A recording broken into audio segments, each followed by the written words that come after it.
कहाँ लेके आया, पत्थर को लेके आया है, किसका रहेगा वो। सुनो, हम लोग पिछले क्लास में वो एनर्जी का जो पार्ट डिस्कस किया था, वो conventional and non conventional source of energy. Conventional source of energy और non conventional source of energy. Conventional किसको बोल रहे थे, उर्दू में उसको बोलते हैं रिवायती रिवायती एनर्जी के जराए, तवानाई के जराए। मतलब कि कॉन्वेंशनल का मतलब होता है कि हम लोग अब तक एनर्जी जिस सोर्स से हासिल करते हुए आ रहे हैं, हमारे फादर, उनके फादर या उनके फादर, मतलब 4-5 नस्लों से या 6 नस्लों से हम लोग जो एनर्जी का जो सोर्स इस्तेमाल कर रहे हैं उसको बोलते हैं कॉन्वेंशनल सोर्स ऑफ एनर्जी।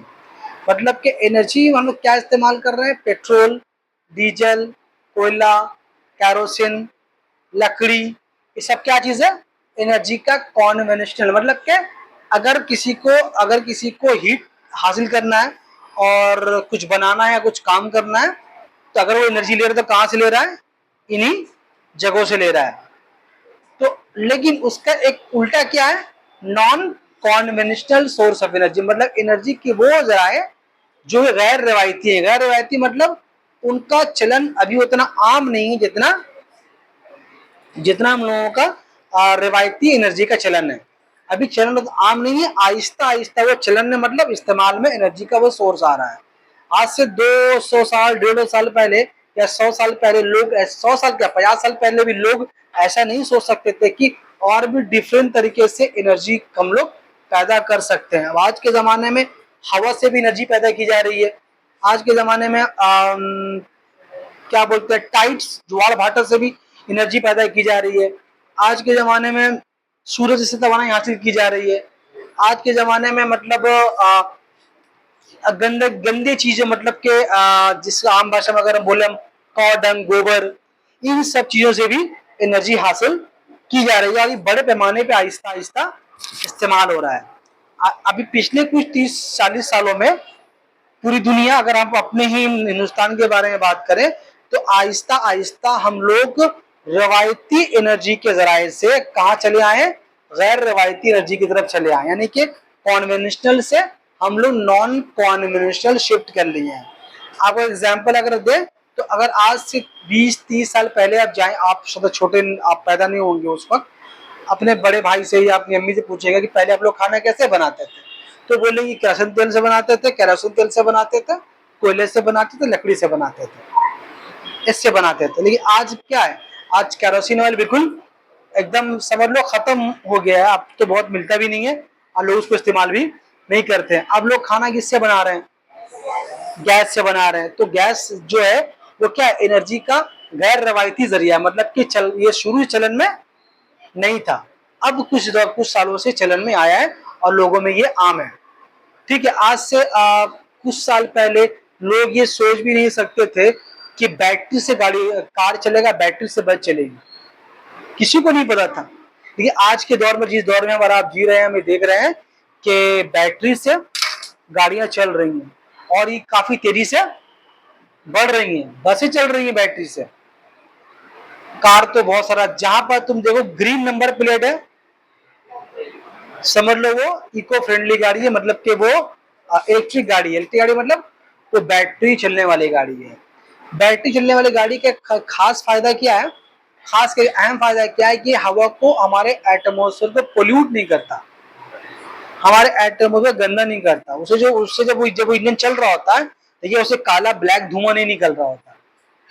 जितनी बैटरी वाली गाड़ी है, ये हवा को पोल्यूट, यानी हवा को गंदा नहीं करती। लेकिन जो पेट्रोल से, जो डीजल से गाड़ी चल रही होती है, वो क्या करती है, हवा को पोल्यूट करती है। वो कार्बन डाइऑक्साइड, कार्बन मोनोऑक्साइड हवा में शामिल करती है, उसी को और अब सांस के रह लेते हैं। तो अब ये आई से तो इन गाड़ियों का चलन कम हो रहा है। अब लोग कहाँ पर शिफ्ट कर रहे हैं, बैटरी वाली गाड़ी की तरफ शिफ्ट कर रहे हैं। अब तो बाइक भी बाकायदा बैटरी वाला आने लगा है, कुछ बाइक्स भी लॉन्च हो चुका है बैटरी वाला। तो आहिस्ता आहिस्ता दुनिया जो है बैटरी की तरफ चली जाएगी। बैटरी मतलब बैटरी नहीं बोलेंगे, और भी एनर्जी के दूसरे सोर्स की तरफ चली जाएगी और आहिस्ता आहिस्ता सारा चीज खत्म हो जाएगा। गांव वगैरह में बहुत जमाने से लोग सोलर एनर्जी इस्तेमाल कर रहे हैं। हम लोग जो पंखा लाइट जला रहे हैं, चलाने के लिए हम लोग सीएससी से करंट लेते हैं, इलेक्ट्रिसिटी लेते हैं, उसका हम बिल पेमेंट करते हैं उसका हम लोग उसको। अब वो कैसे पैदा कर रही है हमको नहीं पता बिजली, लेकिन उससे लेके उसको पेमेंट कर रहे हैं। गांव वगैरह में लोग क्या कर रहे हैं, सोलर बैटरी लगा ले रहे हैं, सोलर पैनल ब्लैक कलर का बड़ा बड़ा होता है सोलर पैनल, उसको अपनी छतों में लगा लिया। और छतों में क्या रहा है, सूरज तो सुबह सुबह निकल जा रहा है, शाम तक रह रहा है, उसी से बैटरी उसका चार्ज हो रहा है, उसे पंखा लाइट फ्रिज सब कुछ उसी से चला रहे हैं। तो ये सब एनर्जी का गैर रवायती जरिया जो कि लोगों को पहले नहीं मालूम था, आहिस्ता आहिस्ता चलन में आ रहा है। बात समझ में आ रही है। और एक इम्पोर्टेंट बात क्या बताया था कि एनर्जी का कोई भी सोर्स हो, किसी भी शक्ल में हो, एनर्जी का सबसे इंपॉर्टेंट सोर्स कौन सा है, मेन सोर्स कौन है, अल्टीमेट सोर्स कौन है, वो सूरज है।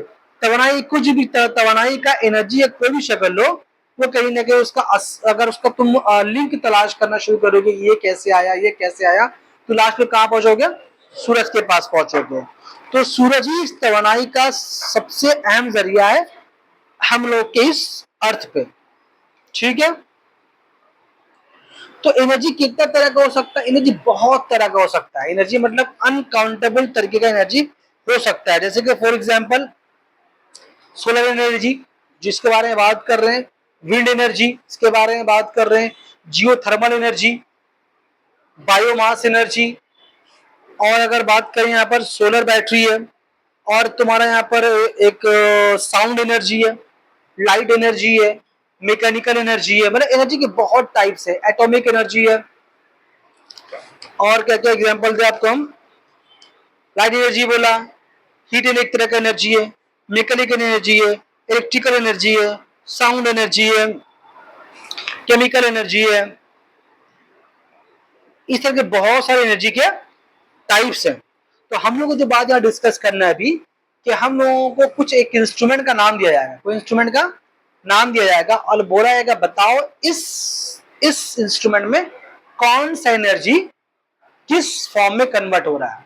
क्योंकि एनर्जी के बारे में बताया है कि एनर्जी को क्रिएट भी नहीं कर सकते और डिस्ट्रॉय भी नहीं कर सकते। एनर्जी एक शक्ल से दूसरे शक्ल में ट्रांसफॉर्म हो सकती है, लेकिन एनर्जी को कोई क्रिएट भी नहीं कर सकता, कोई डिस्ट्रॉय भी नहीं कर सकता। एनर्जी अपनी शक्ल बदल के दूसरी शक्ल में जा सकती है। एनर्जी का ट्रांसफॉर्मेशन होता है, एनर्जी का वेस्ट नहीं होता। तो आपको कुछ एग्जाम्पल दिया जाएगा, या आप ऐसे पूछेंगे, पहले कुछ एग्जाम्पल भी देंगे आपको हम, कुछ इंस्ट्रूमेंट का नाम दिया जाएगा, बोला जाएगा बताओ इसमें कौन सा एनर्जी किस किस में कन्वर्ट हो रहा है। ठीक है। या फिर ऐसे एग्जाम्पल देंगे, बताओ एक ऐसा एग्जाम्पल तुम दो कि ये एनर्जी इसमें कन्वर्ट हो रहा है, तो वो कौन सा इंस्ट्रूमेंट होगा। दो तरह से सवाल हो सकता है। एक ये कि आपको इंस्ट्रूमेंट का नाम बताएंगे हम, किसी मशीन का नाम बताएंगे, कुछ बताएंगे, एग्जाम्पल देंगे, बोलेंगे बताओ इस पे कौन एनर्जी किस में कन्वर्ट हो रहा है। एक क्वेश्चन इस तरह से होगा। दूसरा क्वेश्चन कैसे होगा, दूसरा क्वेश्चन इस तरह से होगा कि आपको हम बोल देंगे देखो एक एनर्जी को इस एनर्जी में कन्वर्ट करना है, तो बताओ किस इंस्ट्रूमेंट का इस्तेमाल करें या कहां पर इस एनर्जी का तुम कन्वर्शन को देखते हो। ठीक है। तो उससे पहले आपको पहले पता होना चाहिए कि एनर्जी कितनी तरह का है। मतलब कुछ तो बात हम बोल दिया है, फिर हम लिखते हैं, जैसे हम लिखे यहाँ पर, एक है light energy,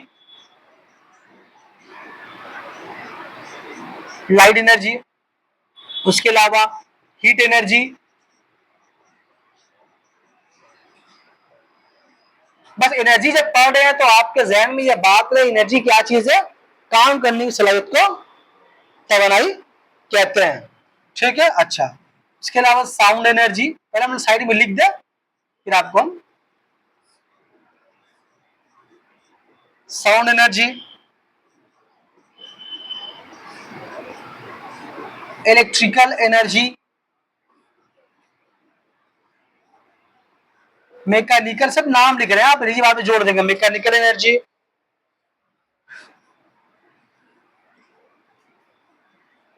chemical energy, mechanical बोल दिया, केमिकल बोल दिया, मैग्नेटिक एनर्जी,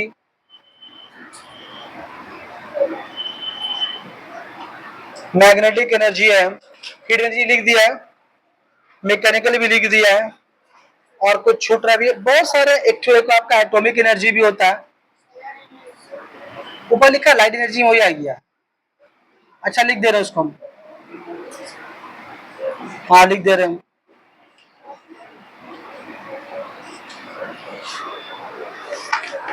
ठीक है, यहाँ पर हो गया। और स्टीम एनर्जी यानी भाप की एनर्जी,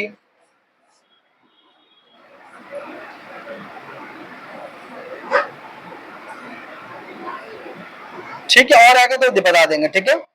ऐसे एनर्जी की बहुत सारे फॉर्म्स हो सकते हैं। अब आपको हम कुछ एग्जाम्पल देंगे और आपको बताना है कि यहाँ कौन सा एनर्जी किसमें कन्वर्ट हो रहा है। अभी आपकी सोच के लगता होगा सर साउंड भी एक एनर्जी है। हाँ, साउंड भी एक एनर्जी है, साउंड भी एक तरह की एनर्जी है। आप सोचते हैं सर लाइट भी एनर्जी है, लाइट भी एक तरह की एनर्जी है, साउंड भी एक तरह की एनर्जी है। अब एग्जाम्पल आपको जैसे साउंड के बारे में अगर बोले कि साउंड जो है ना, साउंड की एनर्जी कैसे है। अगर आप कभी साउंड बॉक्स कभी बजते हुए अगर देखे होंगे आप, उसके ऊपर हाथ अगर रखेंगे आप, ऐसा लगेगा वाइब्रेट, अगर बॉडी की पुश हो रहा है, आप वाइब्रेशन होगा। अगर ना भी समझ में आए तो उसके बाद छोटे हल्का रुई का गोला बना कर रखिएगा, देखिए उड़ेगा वो, होगा ऐसा। तो अगर साउंड बॉक्स के ऊपर छोटे रुई का गोला बना कर रख देंगे, वो उड़ रहा है, उड़ेगा। ऐसे साउंड तेज होगी वो और तेज उड़ेगा। तो वो उड़े गोला उड़ रहा है, भले ही वो हल्का है लेकिन उड़ रहा है, इसका मतलब कोई तो धक्का दे रहा है उसको, यानी साउंड में एनर्जी है।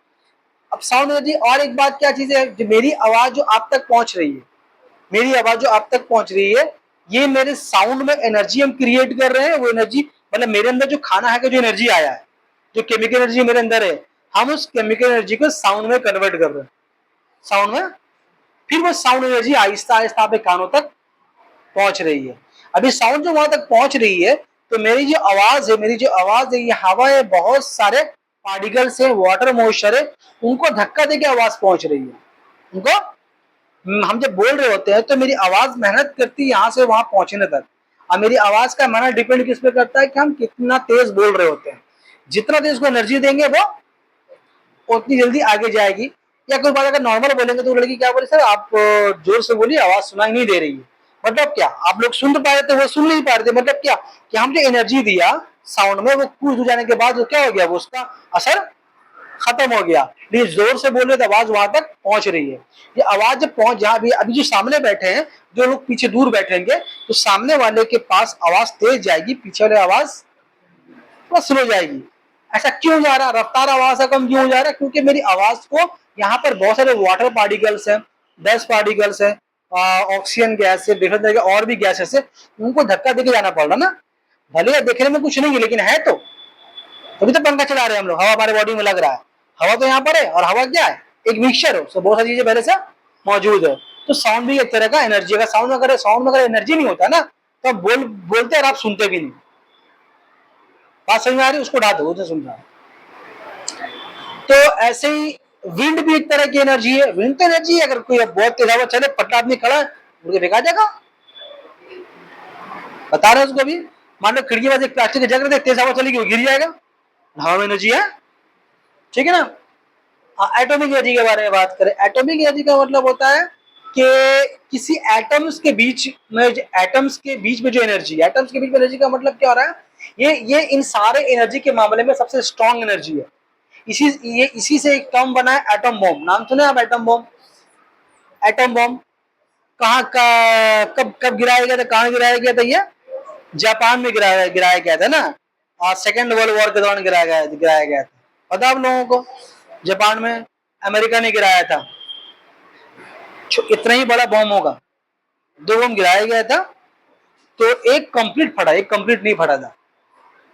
और जो इतना छोटा जो बम गिरा था, वो उसका असर इतना इतना खतरनाक था, मतलब कि इतना खतरनाक था कि मतलब कि कई किलोमीटर दूर तक, मतलब पूरा शहर बर्बाद हो गया एक बम से। जब वो बम फटा है, जमीन पे गिरा है, उसी में हीट पैदा हुई है ना, उसी हीट पैदा, जो वेव, हीट वेव जो पैदा उससे हुई है, मतलब ऐसे लोग बैठे हुए हैं, और ये हीट वेव जो गया है, जिसको हीट वेव टच किया है, वो सारा आदमी गायब हो गया एट वंस। गायब होने का मतलब राख बन गया सेकंड के अंदर। इतनी उसमें गर्मी थी उस एटम बम, मैंने बैठा हुआ ना, ये यहाँ से वेव आया, धूल बन गया, इतनी गर्मी थी उसमें। अब बताया जब बॉम्ब गिराया गया था, तो बॉम्ब गिराने के बाद बिल्डिंगें और पिलर्स हवा में रूह की तरह उड़ रहे थे। बताया जाता है कई साल तक तो उस इलाके में घास नहीं होगा, और आज तक वहां लोग बहुत सारे हैंडीकैप पैदा होते हैं। जापान में आज तक उस बम का असर आज भी ऐसा है कि वहां पर आज भी बहुत सारे लोग हैंडीकैप पैदा होते हैं। कई साल तक उस इलाके में घास नहीं हुआ था। और जब बॉम्ब गिराया गया था वो, तो बताया जाता है कि एकदम खुला साफ आसमान था, धूप था, और लोग सब बाजार कर रहे थे, बच्चे सब स्कूल जा रहे थे। तो वो बॉम्ब गिरा है, तो बॉम्ब गिरने के कुछ सेकंड के बाद पूरा आसमान काला हो गया, और पेड़ पौधे देख रहे वो एकदम एट वन झुलस गए सब, मतलब कुछ नहीं बचा। और जब आसमान काला हुआ और एक धुआं सा हुआ, फिर आसमान से काला काला पानी गिरा, उस वक्त तो बहुत लोग जले खाक हो चुके। जो लोग बच गए, जो दोनों तो दूर में थे, जो बच गए थे वो कुछ दिन के बाद मरे। किसी का ये गोश्त अपने आप गले गिर जा रहा है, किसी का आग बह गिर जा रहा है, कोई तड़प कर मरा है, कोई सड़ के मरा है, मतलब कई दिन तक लोग मरते रहे उसमें। और जो बम गिराया, वो गिराने के बाद वो खुद डर गए हम क्या कर दिए।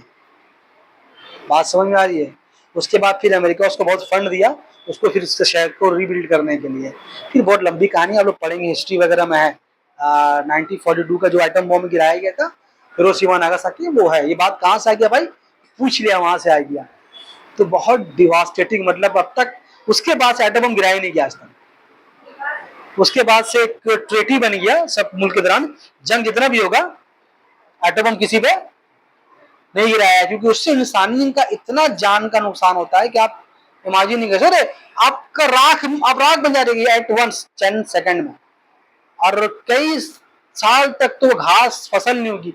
और वहां पर बोला जाता है आज तक जो बच्चे वहां के हैं, उनका जीन में वो बॉम्ब का असर शामिल हो गया। बच्चे वहां पर आज भी अपाहिज पैदा होते हैं, उसका असर आज भी वहां मौजूद है। तो बहुत खतरनाक हुआ था वो। तो ये तो छोटा सा एटॉमिक एनर्जी से बात में वाले हुए।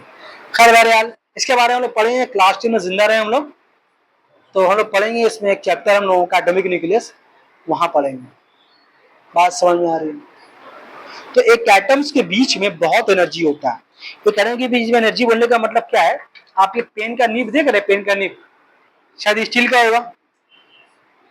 अब स्टील के छोटे से नीब के, पेन के नीब में बहुत सारे एटम्स हैं, और इस एटम्स इतने स्ट्रांगली पैक्ड हैं कि आप इसके एक एटम को डिटैच नहीं कर सकते, अलग नहीं कर सकते। अगर इसके एक एटम को डिटैच कर दिया, एक एटम को डिटैच करने में कामयाब हो गए, मतलब इतनी एनर्जी कि आप बोलते हैं कि दे नहीं सकते इसको डिटैच करने में। अगर इसके हर एटम को डिटैच कर दिए तो इसी जो एनर्जी पैदा होगी छोटे से नोक से, इतनी एनर्जी पैदा होगी इस पूरे मटेरियल को जलाए खाक करने के लिए काफी है। इस छोटे से पेन के निब में इतनी एनर्जी है, इसको बोलते हैं एटॉमिक एनर्जी। इससे भी स्ट्रॉन्ग एनर्जी दुनिया में नहीं है। तो डिटैच कर देंगे ना, इतना सा एटम डिटैच करके सोचेंगे कि हम एटम को डिटैच करके कर दें तो इतना एनर्जी तो कर नहीं पाएंगे। इतना ह्यूज इसमें मतलब आपस में बॉन्डिंग इन लोगों के अंदर है। तो वो इतना सा छोटा सा मेटल का अगर डिस्ट्रॉय करना चाहें, एटम को डिटैच करना चाहें, तो ये पूरे इलाके को जला के राख करने के लिए काफी है। इतना एनर्जी सोचो, और तो एटम में इतना बड़ा था। बात समझ आ रही है। तो उसके बारे में पढ़ेंगे क्लास में जिंदा रहे तो। ठीक है, तो ऐसे बहुत सारे एनर्जीज हैं, एनर्जी बहुत तरह के हो सकते हैं। बात समझ में आ रही है। तो आइए पहले बात करते हैं हम लोग। हम यहाँ पे बहुत सारे एग्जाम्पल्स हैं, हम वो एग्जाम्पल पहले आपको कुछ कॉमन एग्जाम्पल, ठीक है। बात करें इस पंखे के बारे में, जो घर में सीलिंग फैन है। इस सीलिंग फैन में कौन सा एनर्जी किस में कन्वर्ट हो रहा है। तो आप देखिए यहाँ पर इलेक्ट्रिक एनर्जी, ना एनर्जी में नहीं, सुन लीजिए मेरी बात। ये देखिए एक एनर्जी लिखा है मैकेनिकल एनर्जी। मैकेनिकल एनर्जी क्या होता है, जब कहीं पर कोई मशीन घूम रही होती है, जब कहीं पर कोई मशीन घूम रहा होता है, मशीन काम कर रहा होता है, तो वहां पर जो एनर्जी होती है उसको बोलते हैं क्या, मैकेनिकल एनर्जी। तो पंखे में इलेक्ट्रिक एनर्जी चेंज कहां पर हो रही है, मैकेनिकल एनर्जी में। हाँ, ऐसे पूछे अगर हम, अच्छा बताओ इलेक्ट्रिक मोटर में क्या होता है, तब तो सेम कहानी है। वहां भी क्या होता है, इलेक्ट्रिक एनर्जी चेंज किसमें होती है, ट्यूबलाइट में कौन एनर्जी कहां कन्वर्ट हो रहा है, इलेक्ट्रिक एनर्जी लाइट एनर्जी में हो रहा है। बोलो। अच्छा हम लोग चूंकि चैप्टर पढ़ के आए लाइफ साइंस है, फोटोसिंथेसिस। आप बताओ फोटोसिंथेसिस में कौन एनर्जी किस में कन्वर्ट हो रहा है,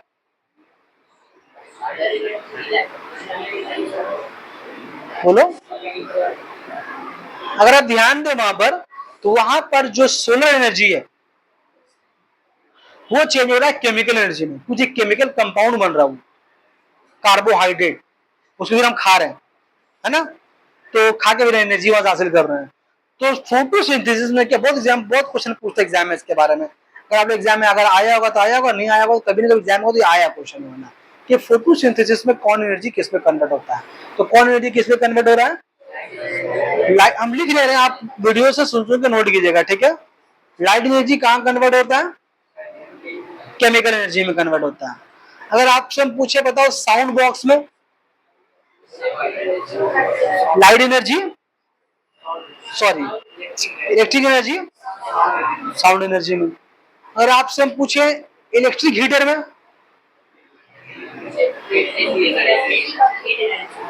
हाँ इलेक्ट्रिक एनर्जी हीट एनर्जी में। अच्छा,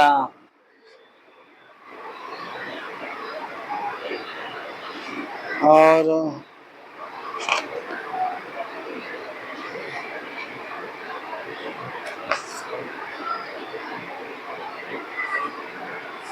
अच्छा, और एग्जांपल आपको हम दें,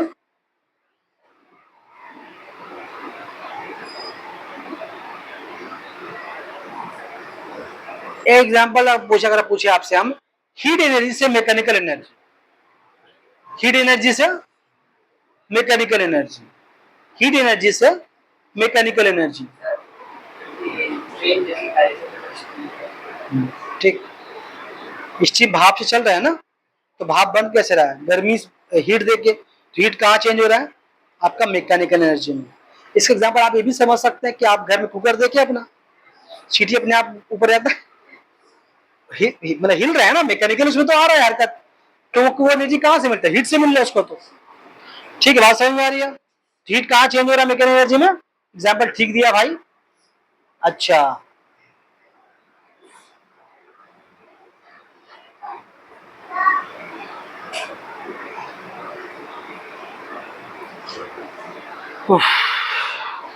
और कौन एग्जाम्पल दे, कौन एग्जाम्पल दे आपको हम, मोटे मोटे अच्छा आपके एग्जाम्पल आपको दे हम हीट एनर्जी साउंड एनर्जी में।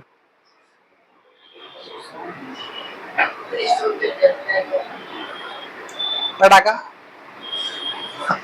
आग लगाया, आवाज पैदा हो रही है, ठीक है, वो भी एग्जाम्पल दे सकते हैं आप, वो भी एग्जाम्पल दे सकते हैं। तो ऐसे बहुत सारे एग्जाम्पल्स यहाँ पर मौजूद हैं। और एग्जाम्पल अगर आपको हम दें,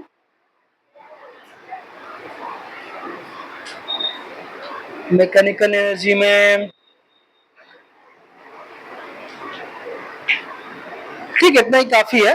बस ये एनर्जी का मतलब एग्जाम्पल आपके पास आएगा ना, जब एग्जाम्पल आपके पास आएगा तो खुद को देख के समझ जाएंगे यहाँ कौन सा एनर्जी किसमें कन्वर्ट हो रहा है। मतलब साउंड एनर्जी कहाँ पर जा रहा है, केमिकल एनर्जी में, साउंड एनर्जी कहाँ जा रहा है, मैकेनिकल एनर्जी में जा रहा है, या कभी हो रहा है कि आपका लाइट एनर्जी चेंज हो रहा है, इलेक्ट्रिक एनर्जी में चेंज हो रहा है। तो आप एनर्जी कन्वर्शन को आसानी से मालूम कर सकते हैं। अगर यहाँ एग्जाम्पल अगर दिया आपको, यहाँ पर विंड एनर्जी के बारे में बताएं, विंड एनर्जी से मैकेनिकल एनर्जी, विंड एनर्जी से मैकेनिकल एनर्जी। तो ये 15 अगस्त का टाइम था, बच्चों चरखी लेकर लिए घूम रहा था, है ना, तीन पत्ता बना हुआ था उसमें, गोल घूमने वाला चरखी था, उसमें झंडा का तरह बना हुआ था, ठीक है ना, बच्चे लोग लेके हवा चले तो घूम रहा था वो, है ना जी वो। तो वो क्या एग्जाम्पल है वो, विंड एनर्जी कहाँ चेंज हो रहा है, मैकेनिकल एनर्जी में चेंज हो रहा है। नहीं देखे कि नहीं देखे, इस चीज चल रहा। अच्छा, और एग्जाम्पल क्या दे सकते हैं उसके अलावा, और आप लोग खुद बोलिए कोई एग्जाम्पल देने आप आ रहा है तो, क्या पूछ सकते हैं सर यहाँ पर कौन एग्जाम्पल कहाँ कन्वर्ट हो रहा है। अच्छा, हमारे बॉडी में कौन एनर्जी, अभी जब हम काम कर रहे होते हैं, मेहनत कर रहे होते हैं और चल फिर रहे होते हैं, तो कौन एनर्जी किस पे कन्वर्ट हो रहा होता है हम लोग के बॉडी में, बताया ये बात, पोटेंशियल एनर्जी चेंज हो रहा है काइनेटिक एनर्जी में। और कोई एग्जांपल बता, सोच के बताइए, और कोई एग्जांपल, फिर हम शुरू करेंगे नया चीज।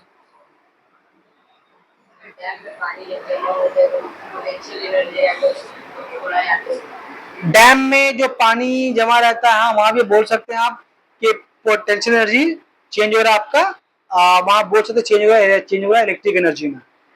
डैम मतलब पन बिजली का, ना पन बिजली, पानी से बिजली पैदा की जाती है। पानी से बिजली कैसे पैदा की जाती है बताया इसके बारे में आप लोगों को? पानी से बिजली कैसे पैदा की जाती है? जहां पर समुद्र या दरिया मिल रहा होता है, समुद्र दरिया मिल रहा, जहां समुद्र से दरिया मिल रहा होता है या जहां से समुद्र का दरिया शुरू हो रहा होता है, तो वहां पर एक डैम बनाया था। डैम मतलब, डैम समझिए एक बहुत मोटी और बहुत मजबूत दीवार होती है जो पानी के बहाव को रोकने की कोशिश करती है।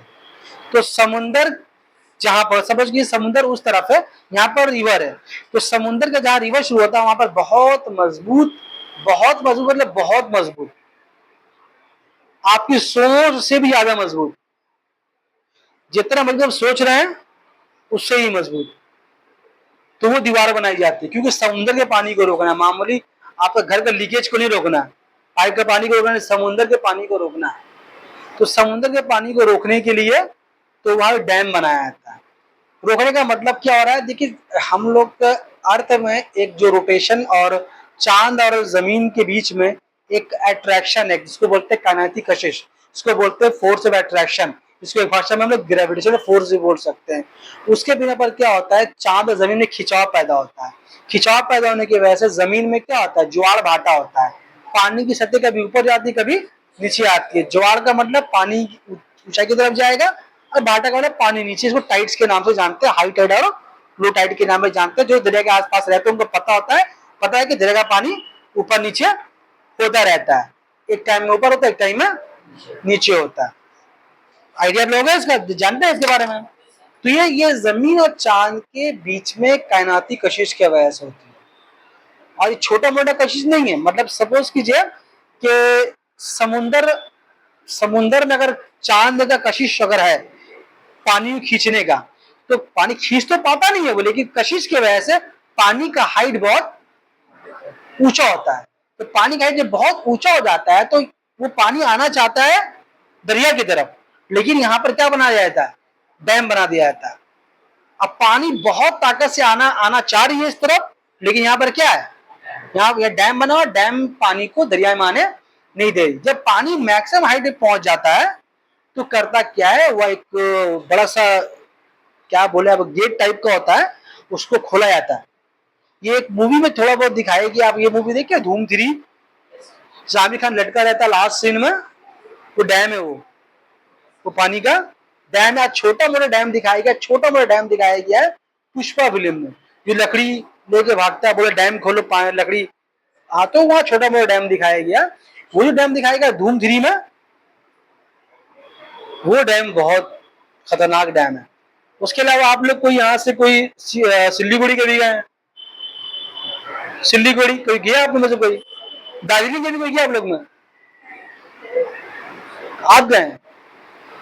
कोई नहीं गया? तो कहीं नहीं गया? सिक्किम गए? सिक्किम गैंगटॉक?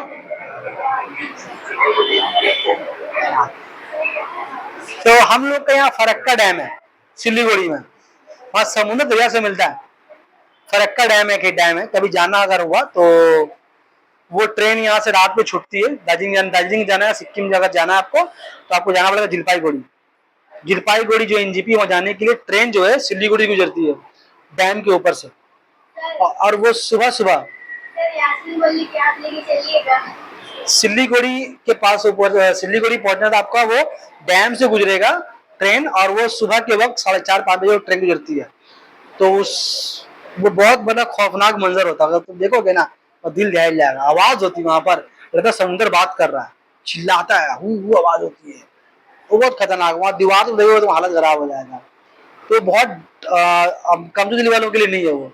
वहाँ ट्रेन बहुत स्लो चलती है, लेकिन बहुत एडवेंचर भी है, देखने का मन भी करता है। तो वह यार कोई भी जगह मौका मिले तो देखने का भी मिस नहीं करना, डैम देखने का भी। ट्रेन बहुत स्लो तेज चलेगा, ट्रेन पलट जाएगा। इतनी तेज हवा चलती है, इतनी तेज हवा चलती है वहां पर ना, हवा भी तेज चलती है और आवाज भी बहुत तेज होती है। और ट्रेन को स्लो चलाने का बड़ा ऑर्डर है, क्योंकि डैम को अगर नुकसान पहुंचेगा तो छोटा मोटा नुकसान नहीं, बहुत बड़ा नुकसान होगा। अगर डैम टूट जाता है, डैम अगर डैमेज हो जाता है, तो कितना बंगाल का शहर में सैलाब आ जाएगा, डूब जाएगा। कभी कहते दरिया में पानी अचानक बढ़ गया, लोग बोले चोरों बांध आ गया, चोरों बांध में बोले कुछ होता नहीं है, तो डैम का पानी छोड़ देता है। लास्ट दिल्ली में क्या हुआ था, पूरा दिल्ली शहर बस गया था, डैम का पानी हरियाणा वाला छोड़ दिया था, पूरा दिल्ली बह गया। तो डैम का पानी को टाइम टाइम पे छोड़ा जाता है और बाकायदा इसके लिए प्रिकॉशन जारी किया जाता है जो दरिया के साइड वगैरह में होता है। बहरहाल आप लोग कभी समझ में नहीं आएगा, या कभी सफर किया तो समझ में आएगा बात कहाँ से कहाँ चला जाता। अच्छी कहा थे कहाँ से कहाँ आया पन बिजली पानी वाला कौन बात रहा, कोई बोला था। अच्छा ठीक है बहरहाल, कोई यहाँ से क्यों बोला ये लड़का, बात ही ना। तो वो पानी जब बहुत हाइट पे चला जाता है तो क्या करता है, उसमें नोजल खोला जाता है और वो पानी जो है बड़ी फोर्स के साथ, बड़ी फोर्स मतलब बहुत फोर्स, इतना फोर्स के साथ है कि अगर उस पानी के सामने अगर आप कुछ सेकंड के लिए भी आएंगे ना तो आपका बॉडी का टुकड़ा टुकड़ा हो जाएगा, मतलब आपकी हड्डियां मतलब पसली सब चूर चूर हो जाएगा, इतना पानी का फोर्स होता है। क्यों, एक छोटे छोटे समुद्र का पानी निकल रहा है, बात समझ आ रही, बहुत फोर्स से पानी निकल रहा था। जब वो फोर्स से पानी निकल जब नीचे गिर रहा होता है ना काफी गहराई में नीचे, तो एक टरबाइन होता है घूमने के लिए, उस टरबाइन में जब वो पानी गिर रहा होता है तो टरबाइन को वो घुमाता है, तो टरबाइन घूमता है तो घूमने से वो बिजली पैदा करती है। बात समझ में आ रही है, इसे पन बिजली पैदा की जाती है। खैर, तो बोलने का मतलब है कि एनर्जी के बहुत सारे फॉर्म्स हैं और एनर्जी का ट्रांसफॉर्मेशन आप एग्जाम में आ सकता है। पढ़ लीजिएगा यहाँ से, आप लोग बुक मतलब में ज्यादा दिया कि दिया पता नहीं, मेरे पास जो बुक है काफी एग्जाम्पल दिया हुआ है। ठीक है, कोई और इसमें इसमें इसमें एक क्वेश्चन है, देखो कॉर्डन गाय या गोबर,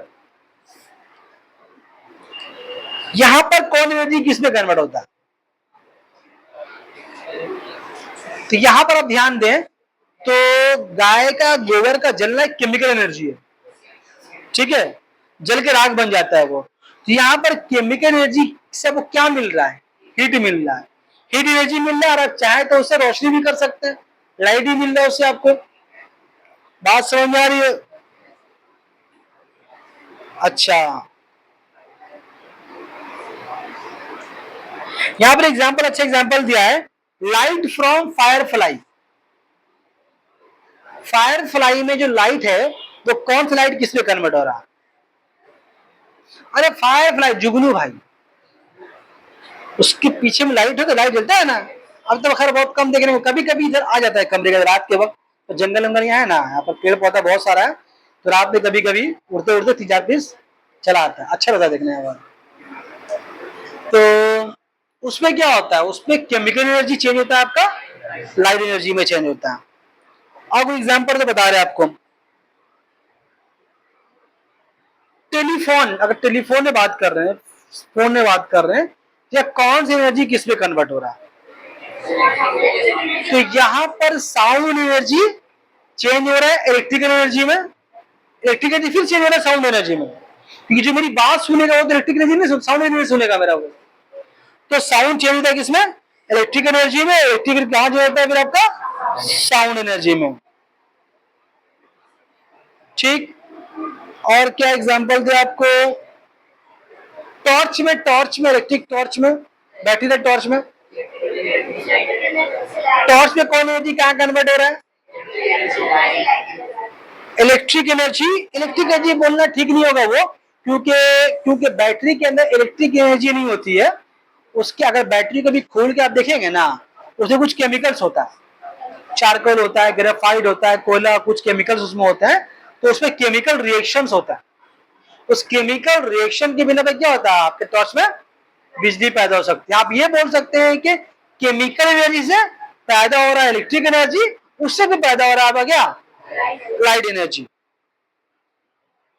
ठीक है, अच्छा, और एग्जांपल देते रहेंगे तो खत्म नहीं होगा, इसलिए यहाँ पे उसको पॉज करते हैं। ठीक है, तो समझ गए एनर्जी का कन्वर्शन, एनर्जी एक शक्कर से दूसरे जगह जा सकती है।